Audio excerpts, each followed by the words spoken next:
All right. Well, as far as NA RMR, keep an eye on it. Let's talk a bit about the EU RMR, man, because holy moly, FaZe, like, they can't win a game without it going to overtime right now, which is really scary considering the quality of opponent they're playing against. Gamer Legion, Fnatic, Sprout. It's like, dude, these are teams that you should be handily dismantling and just going about your day. This is not a situation where you should be going to triple overtime in your first match of the RMR. So, like, I mean, we might as well just get right into it. Like, what are you thinking of about? Okay. Oh, actually, hold on. I have to actually add something real quick before we talk about FaZe. When it comes to the major coach rules, I went and found the coach rule book because I saw the coaches talking. And I thought that Valve had come down like a ton of bricks and said, yeah, no coaches at all. Like, you got, like, online, online doesn't matter. You guys don't have, you can have your coaches around, but they can't be involved in any way during the match. And it turns out that that is not the case. So I went and found the rules.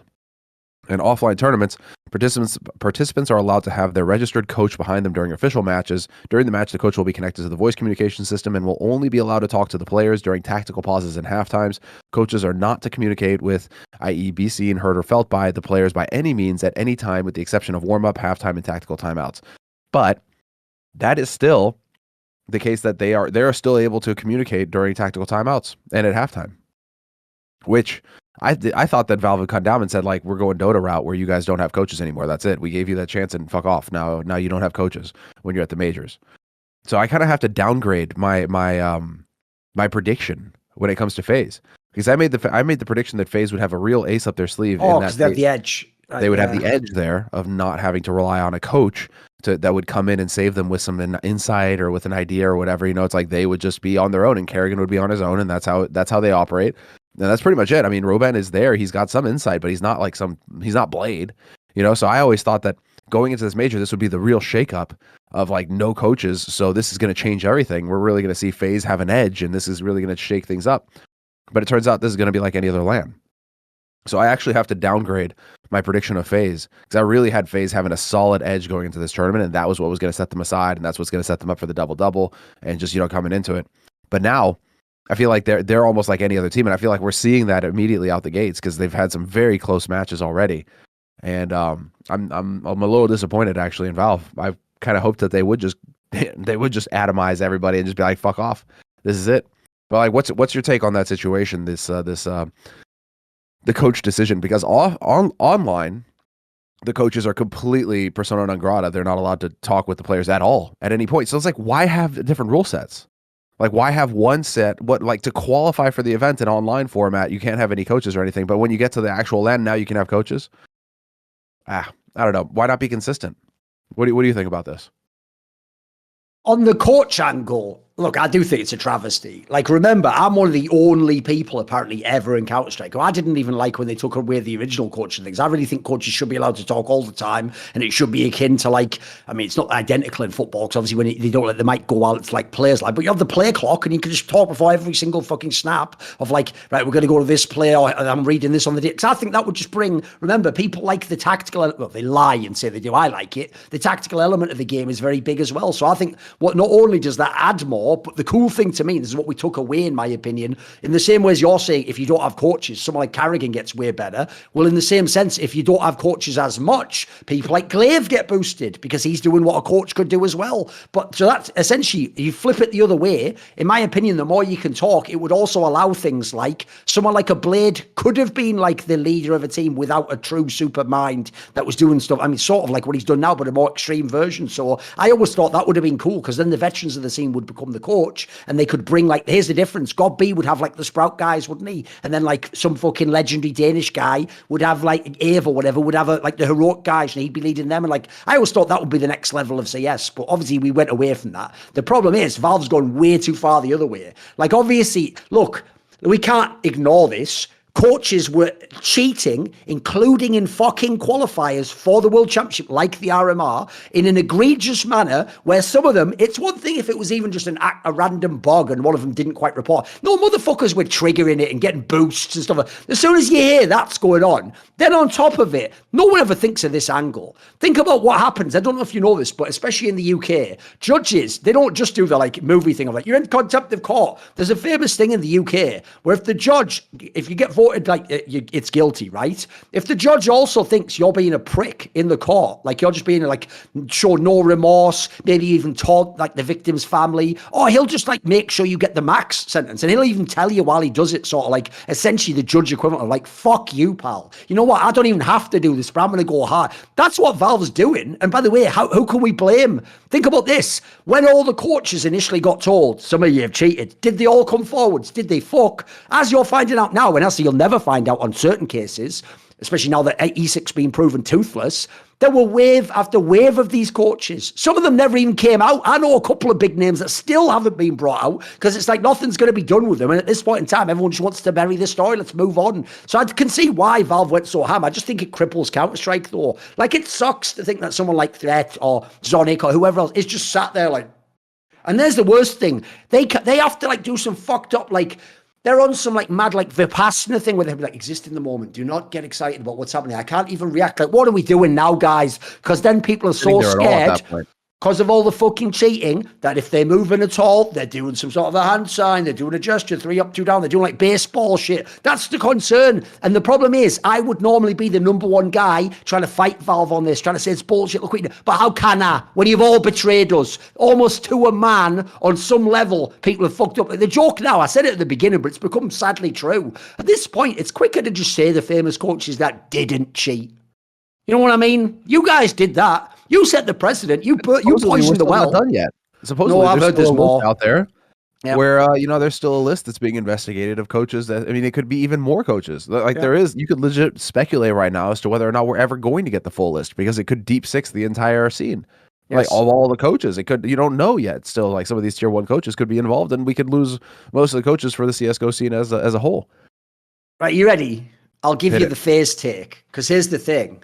It's going to completely disagree with everything you said, but it might also bring you on board, and maybe it's ready for a glorious. Because here's what people forget. I don't forget. I'll tell you all quickly a little bit of a preamble. Everyone in the chat now, I'm not reading it, don't worry about you fools.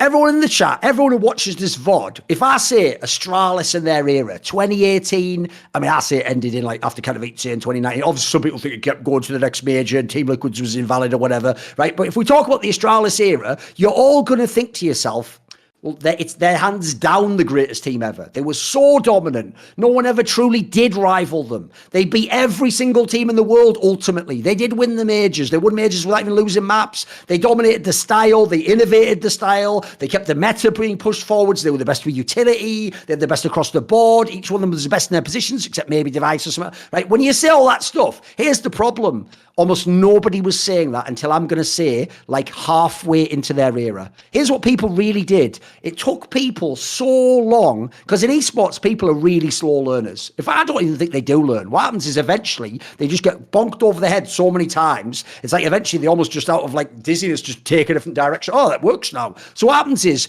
before they won their first major, this is real, people were saying they're not even going to win the major. Because remember, they lost that Stockholm event to North right before. And everyone was like, see, there's a player break. And they lost it. They were overrated. It's just because FaZe didn't have Olaf Meister. And plus, some other squads were fixing up their lineups. You know what? Yeah, they were really dominant then, but they're not going to win the major. Then when they won the major, oh, it was too easy. Oh, they didn't have any competition. Just like Na'Vi and that. It's only because there's not good enough lineups. Then they won the Grand Slam, just kept beating everyone. Then the next year, you had all these other teams just coming along. I tell you, it didn't matter this. It wasn't until the bitter end that everyone jumped on the bandwagon and was like, I was always here. What do you mean? I was at the, so who's got my seat at the front? Why am I at the back? And everyone pretends now like it was obvious. Here's the problem. You all have done that with FaZe Clan, but it's a different team, and I don't blame you on this one. This one is not, this one I can give you all an out for. This one you have to be a super vet in Counter-Strike to see, because here's the thing. Astralis was just, if you understood tactical Counter-Strike, they were so obviously the greatest team ever, because they were, like I said, leading the meta, revolutionizing the meta ahead of everyone. Even if someone caught up for a moment, they would just take them over 2 events later and win everything again. This one's different in this sense, Semmler. FaZe Clan is literally the most unique all-time great team to ever play CSGO, and this is why. I'm being serious. I have never seen a team that was number 1, that is going to be team of the year, that might even win 2 majors, might even win a Grand Slam, might get every accolade, who the joke is, they never dominated the matches to do so. They dominate in the sense they win the championship at the end. They dominate in the sense that, like you're saying here, every game's close, they still win, but they don't do it. Like, as you're saying, FaZe can play shit teams and lose a map. FaZe can play like the 11th best team and potentially lose a series or go 3 maps with them. They can get pushed to overtime. But you know what? When you put them in the biggest tournament with the crowd behind them and you put the opponent in that setting and the opponent's feeling the pressure and everyone, that's the moment when, because of the unique setup of their team, they don't have to have it from one guy. Karrigan has been there. By the way, what's great about Karrigan is he's lost so many battles, he can't lose the war because he's not afraid to lose a battle. He's not afraid to like take some attrition and to be down a map and to be beaten because he's been there a million times. He's had his heart broken in fucking Boston Major. He was in TSM where he's supposed to win every one. He never won a single one. He was the guy where I beat you at the small tournament. I can't beat you. So because of that, the thing is now, it's like he's just been through the other side. And now he's on some shit where it's like when you're in the pressure now, he's like some fucking Cenobite out of Hellraiser, like, haha, welcome to my dimension where pleasure becomes pain. Like, that is who he is now. He's the one tormenting all you guys. Exactly. So what I'll say is this. You're all going to say now, FaZe Clan ain't looking like they were before. Because you only remember them at the end of the tournament when they beat the best team and you go, shit, they are the best. They are the top team. I'll say this, go back to the beginning of the year. Here's the detail a lot of people won't know, Semmler.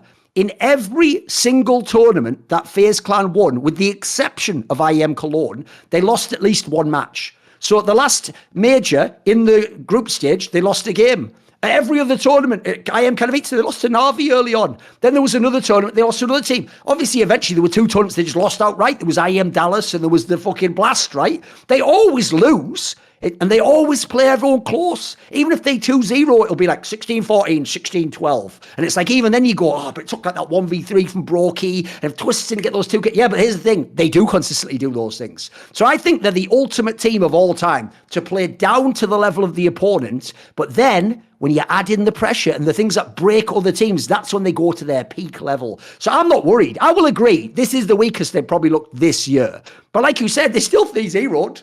And here's the thing about a team like that. The phase they've been in, pardon the obvious sake pun there, the phase of their squad that they're in is very weird. Because normally, this is what teams are like after they were dominant. You remember the Fnatic guys? They won like the first major. They were really good even before that. They probably should have won the one against LDLC. The era people remember as the Fnatic era was afterwards when like Cloud9 was supposed to beat them at Pro League, but they just stole it from them. And then you had like TSM rose up and is beating them. But then somehow they come back and they nick that major from Envious. And you're like, how did they do that? And that's what FaZe has been like the whole time. They're never actually like the best on like a random day. It's just on the most important day they are the best. So that's the thing. Here's the challenge I'll make to everyone. If you're all out on FaZe Clan, because I'll still take them to win the major. If you're all out on them, here's what you got to do instead. And no one's doing, which gives the whole game away. You never mention who you're taking instead. Have you ever noticed that? They don't go, well, FaZe isn't looking that good. That's why I'm on the Navi train. FaZe isn't looking that good. Vitality all the way. FaZe isn't looking that good. Team Liquid. No. All you do is go, FaZe isn't dominating, which is true. They're not. But I'll also say that I don't think they were ever this dominant team people think they were. They're going to be the team in history, like I say. Look, they're probably going to go down, if you look at what they've done already, they might go down as like a top 5 team to ever play CSGO. But the difference is the others all just traditionally dominated. They dominate in sort of like a weird intangibles way. So that's why I'll never count this team out until I really know they can't win. And you make a lot of very good points. I mean, the one thing that I keep thinking about as well is that added difficulty of the fact that they are the first to do it as an international roster as well. So it's not even a national roster speaking the same language or anything. Well, they are speaking the same language, but it's all their second language essentially. I mean, apart from Twist. You know, it's you've got everybody communicating in English as an international roster, which is just amazing. Along those lines, here's another reason they're totally unique. So every other one of those teams I list off there, think of the greatest teams ever, Semmler. You've got Astralis, right? They had Device. You've got Navi, they had Simple. You've got fucking FaZe Clan before, they had Nico. They got SK, Cold Zera. You've got NIP, Get Right. You've got Olaf Meister, Flow Shit, all those guys in flat. Right? Where's the player in this team that's in that category? There's no one.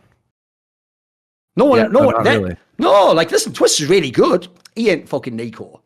Brokey's pretty good. He ain't Flusher, mate. You know what I mean? Yeah. Like, that's so first of all, it's already amazing that they're going for the same. They're shadowboxing those teams without like a super god player who can just like think about what. By the way, Vitality doesn't win that game if Zero's 5% worse against Team Liquid. They have one of those guys who is just like a titan who, like, you know, like in the fucking movie Troy, where they present Achilles as like, he is just like the fucking, it's like in Warcraft, he's like the hero, and then the rest are just the fucking minions, aren't they? Like, if he enters the battlefield, changes it. That's what those guys are like. So already Karrigan's doing it on Nightmare mode, mate. He doesn't have one of those guys. He didn't even have Nico like he used to back in the day. So that already means you can't dominate all the time because you don't have the one guy to lean on. Then think about how the rest of the year went. When they bombed out at Dallas right after the major, go look at Twist's stats there. Yeah, he wasn't very good. You know what? Rain has had 2 or 3 big tournaments, and they were the biggest, and the other ones he's chill. He's just back to a normal support. So the thing about their team is you also see these ups and downs with the players, because the thing I think so amazing, I've always said it this way, but it just fits. They do it by committee. Yeah.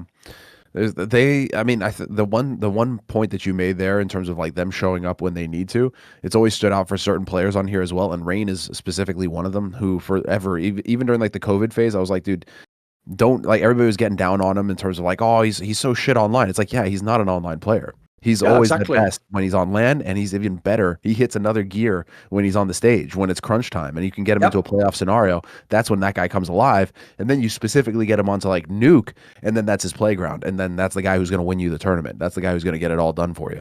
And it's like, it's fine. It's figuring out how to get those guys, those win conditions in these matches. That's what makes Karrigan so freaking good. And I mean, what I'm curious about, and hopefully Karrigan or somebody like Innershine Karrigan, you know, it's like somebody, maybe when they retire or something, or Karrigan's going to talk about it, or if a team change ever happens, like just what was the system between him and Innershine and him and Roban, and like how did they come up with these game plans? How did they come up with this stuff? Like what was the combination there? Because it is just crazy. Like Karrigan, I mean, so the follow-up on this is the obvious question of like, is he the greatest of all time in terms of leaders, in terms of IGLs, playing the game on hard mode, not having a star to fall back on, not, you know, doing it in a second language, always playing it close, but somehow finding a way.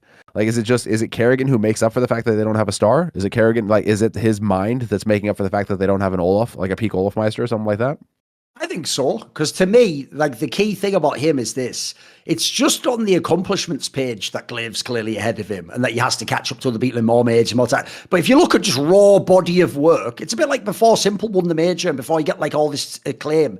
He'd already put an incredible body of work into like amount of games he played, amount of opponents he's beaten, how many years you stay at the top. Because Karrigan's longevity is fucking crazy. And then also, obviously, the key selling point with him that no one can fuck with is it's not even like there's other great leaders that have had like 2 amazing lineups. This guy's had so many, it's ridiculous at this point in time. The joke is he even had the one that Glaive eventually got. That was just like one of his side projects at this point in history. Like, that's an afterthought. I know, exactly. Like, you fucking wifed her. You know, I mean, listen, you got some majors out there, but at this point, she's fucking Kim Kardashian your ass, isn't she? So hasn't worked out too well. No, it's fucking mental, isn't it? So I do think if you want to talk about, like, if you want to sell his like unique qualities, no one can match him. It's just if you want to talk about every factor combined, obviously some people just have the rings, don't they? So hopefully that's why, in my opinion, I hope just the next year or two he gets another major, he gets a few things here, and then we can just it'll just make it even enough. It can just be preference. And if you like Messi, you can have Messi, and if I like Ronaldo, I can have Ronaldo, and if this guy likes Pele, he can have Pele, and then we'll just do it like that. And then if you like Mbappe, you're just wrong. Whatever. Well, there you go. Just a football reference there. Just throw it in for the kids, you know. Yep, there you go. Just in passing. Want to see more cool, funny, interesting clips based on topics from my content? Well, subscribe to this channel then, or, you know, be a pleb and don't.